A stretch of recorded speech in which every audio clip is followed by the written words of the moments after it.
God damn it, Japan, just God fucking damn it. Only Japan could take a concept as bleak and boring as the education system and make it so humorous, adorable, and downright heart-wrenching. Good day, one and all, and to one and all, a good day. My name is Speedy, also known as Lewis, welcoming you to episode 5 of the Speedy Stuff podcast, and in turn, the second episode of the impromptu mini-series, open parentheses, not so, close parentheses, Speedy Reminiscing. In the last episode of the podcast, I actually discussed a series of events that had happened to me since becoming a self-confessed otaku. I would like to point out here and now that one of those stories was made up. One of those stories was completely and utterly fictitious. And the story that was made up was the final story that I said in episode 4, where I said that a Costa staff member had called me a psychedelic retard because I was reading manga. That was completely and utterly made up. That was me whistling through my arse. Every other story that I told you, though, in episode 4 of the podcast was true. So the fact that I had my picture taken with the General Lee, the fact that I got to meet David Hasselhoff, the fact that I got to meet Colin Baker, the fact that I got to meet Jesse from Storage Hunters, all of that is true. All of that is 100% completely and utterly true. But as I've just stated, the one story in episode 4 that I made up was the one where I got called a psychedelic retard by a Costa staff member. Another thing that I wish to cover as well, before we get on to the main talking point of episode 5 of the podcast, is I've been unwell over the weekend. I don't know how badly it's affecting the audio, but I'm coming across as extremely nasally sounding to myself personally. And I say that predominantly for the fact that over the weekend, literally out of nowhere, I don't know if it's the early stages of flu, I don't know if it's just a common cold that's passing through, I don't even know if it's just a case of the occasional sniffles. Point is that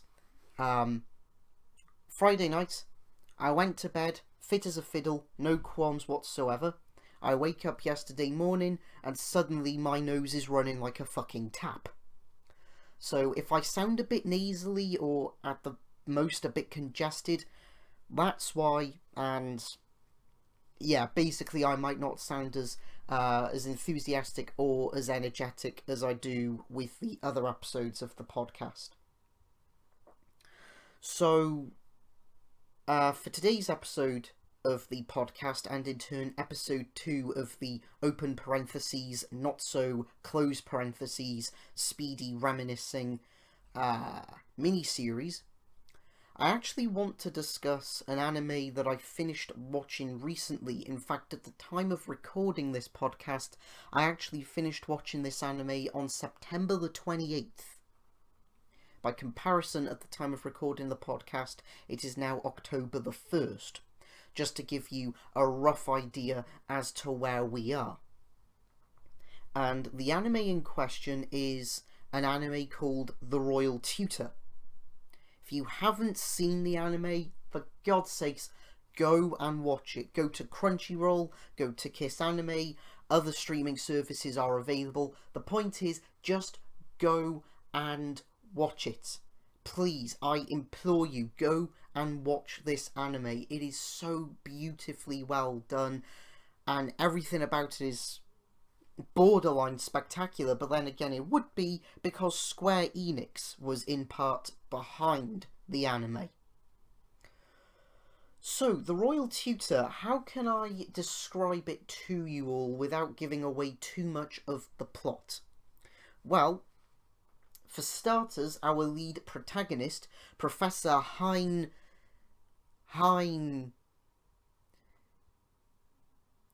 What was his surname again? Jim! What was the prof's surname? Jim, what was the prof's surname? Jim. Thank you, Jim. Heinway. How the fuck do you expect me to pronounce this? What do you mean the W is pronounced as a V? If it was that way around, why did people call it VW and not VV? That's Jim. He's an intern. He's mute. God bless him. But, yeah. Hein Wittgenstein? Jim! Am I pronouncing that right? Jim says yes. Okay. Hein Wittgenstein, what the fuck kind of surname is that, is the royal tutor in question and is in turn one of 5 lead protagonists for the anime. The other 4 protagonists are a quartet of princes that the king of Gleinsreich, I think the name of the town is. Jim! Yeah, Jim says yes, I'm pronouncing it correctly. Thanks, Jim. Your raise is in the post. Yeah, right. Desperate times. Hey, Brexit. Hey. Sorry. Let's stay on track. But yes, as I was saying, basically, Hein is roped into tutoring 4 tutors for Gleinsreich, because the 5th prince has basically already been shortlisted to take on the role of king when their father kicks the bucket.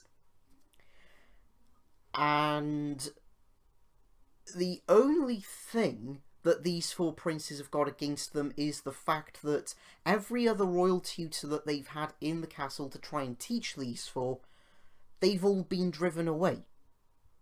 The tutors have actually quit. And for whatever reason, the king thinks that Hein can put up with their shtick. Which he does. I'm not going to say how, because it would ruin parts of the anime, but Hein does put up with their shtick. And is met with a bit of an unusual cast. He is met with a social outcast, a brain box, a playboy, and a tsundere. I kid you not. And, oh, shit, I now have to try and remember their names. The tsundere was called, Leonhard. The playboy was called Licht. The brain box was called Bruno. And the social outcast was called Kai. I think I've gotten that correct. I'm not even going to turn to Jim. So, yeah. And, it's such a good anime. It really honestly is. It is such a good anime. Go and watch it. Go and love it. Go and praise it.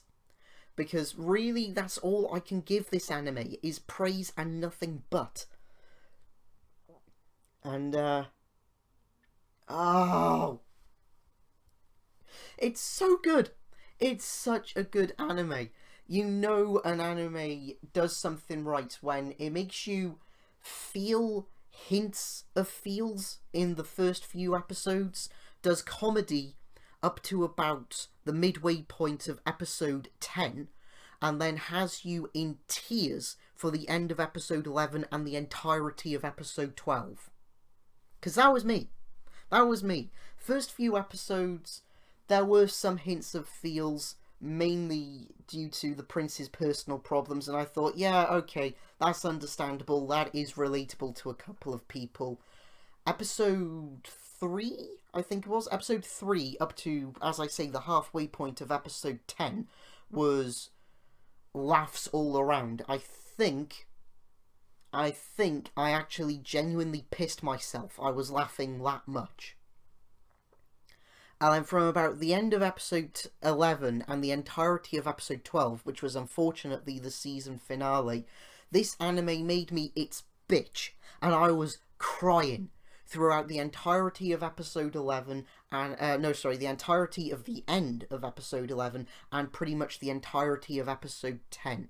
If you want to feel some serious feels, go and watch episode 11 of The Royal Tutor, where I'm not even gonna hint at what happens. All I will say is that for the four princes, they find out something extremely shocking about someone in the castle.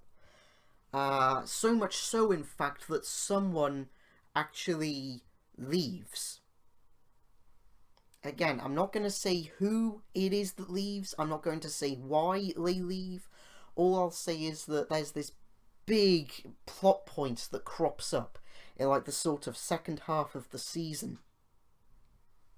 And it's such a good anime. Seriously, Square Enix, please give us a season 2 of The Royal Tutor. Please. Signed, the internet. Because it's such a good anime. And there's really little to nothing to put up fault with it. The animation is spectacular, the character designs are really good, the soundtrack is really good, the character development is stellar, and oh god, I need a season 2 of this anime so bad. So bad. And when I say actually that the character designs are really good, I mean that, so much so that the character design of one character actually fooled me. And said character design was Hein. And I can actually relate to Hein on two matters, actually. The second one I probably shouldn't mention, or at least I'm glad I didn't mention it when I was in high school, because I would have just had my ass ripped to shreds from constant bullying. But yeah, basically, when I first saw Hein's character design, it was on the front cover of Volume 1 for the Royal Tutor manga. And I thought, okay, the Royal Tutor's female. She's pretty cute. Then I go and watch the first episode of the anime. And someone said, oh, Hein is here. He is here early. And I thought, no, that's a she, isn't it? And then I heard Hein's Japanese dub voice, and I thought, I have the most awkward boner right now. Basically, when I thought Hein was a female, I thought to myself, yeah, I'd tap that. They announced Hein was male. I thought, yeah, I'd still tap that. Jokes aside, though, yeah, seriously, Hein is fucking adorable. The guy's just like a constant chick magnet. Lucky bastard. But yeah, the other thing that I have in common with Hein... Actually, no, there are two things that I have in common with Hein. The first is that he actually gets mistaken for his own son because of how short and how young he looks. I get this all the fucking time. I actually get mistaken for being younger than what I actually am because of my apparent youthful looks and how short I am. I'm 5'2", 5'3" on a good day, and I apparently have the facial complexion of a 15-year-old. Which is... I don't really know how to take that, because I get ID'd every time I do the fucking lottery. The only time I didn't get ID'd was when I did lottery in a line on the lottery at my local Tesco's. For those of you who live in the US and Australia, Tesco is basically our answer to Target. Excuse me. My nose is running away. There. I'm not editing that out. You're welcome. But I apologise if you're eating while you're listening to this. Ugh. As I was saying, and, you know, I went up to the till and I said, can I get a line on Wednesday's lottery draw, please? And the woman who served me, she said, sure, no problem. And she didn't ID me at all. I paid her for the lottery ticket. I said, well, hang on. Don't you need to see my ID before you can legally sell me this form of gambling? And she said, no, not overly. And her logic was both brilliant and at the same time rather nonsensical. Her logic behind it being that if I wasn't old enough to do the lottery, I wouldn't have asked to buy a ticket. I can see where she's coming from, but simultaneously, you know, that could have been her employment out the window. I digress.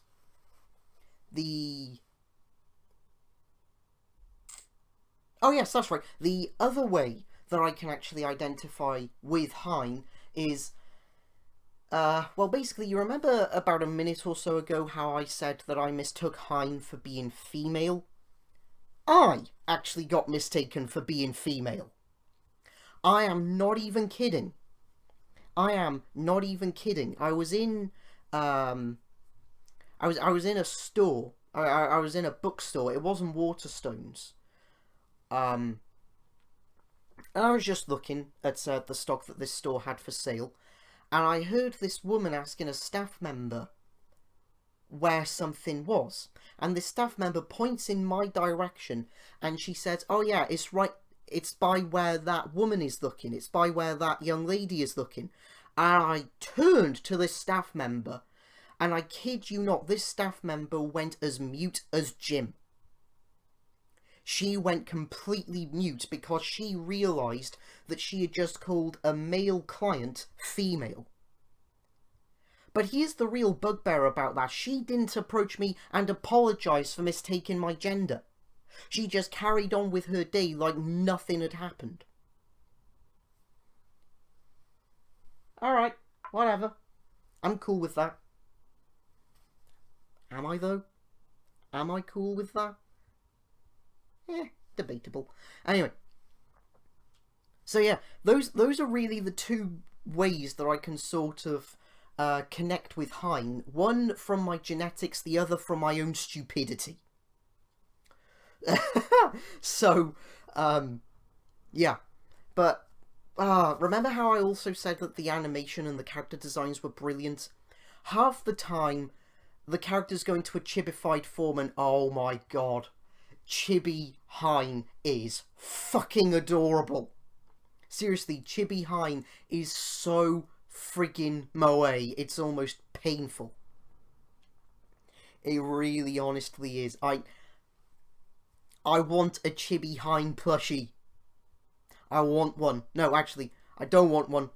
I need one. Because seriously, Chibi Hein is just so... Oh, he's so cute.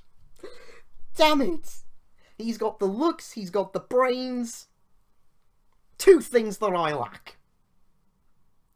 Shit. Oh well, you can't win them all. But yeah, just seriously, I'm gonna finish episode 5 of the podcast here. Go and watch The Royal Tutor right now. Just go. Go. Go on. Go.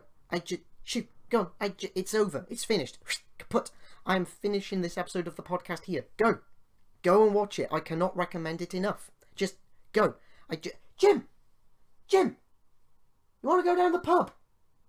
Jim wants to go down the pub. So until episode 6 of the Speedy Stuff podcast, and in turn the third and final episode of the open parentheses, not so closed parentheses, Speedy Reminiscing, this has been Lewis, or Speedy, depending how you wish to call me, saying thank you all very, very much for listening. Please do make sure to subscribe to both the podcast channel and the main channel. Links to both will be in the description. Channel pending, of course. Excuse me, by the way.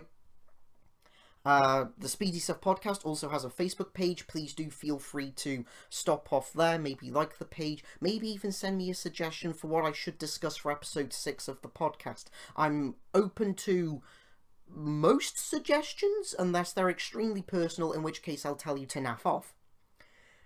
So yeah, if you excuse me, me and my mute friend over here are going to go down to the pub. Take care.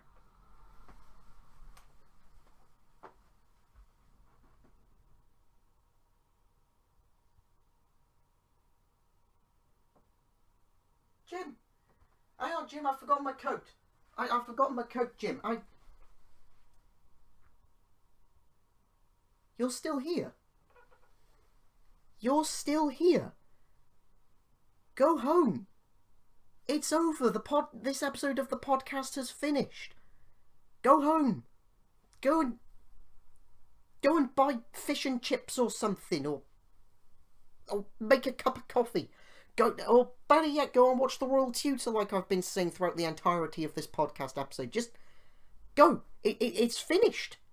It's finished. You are making me perform a reference to Ferris Bueller's Day Off, and I fucking hate Matthew Broderick. Just go. Go.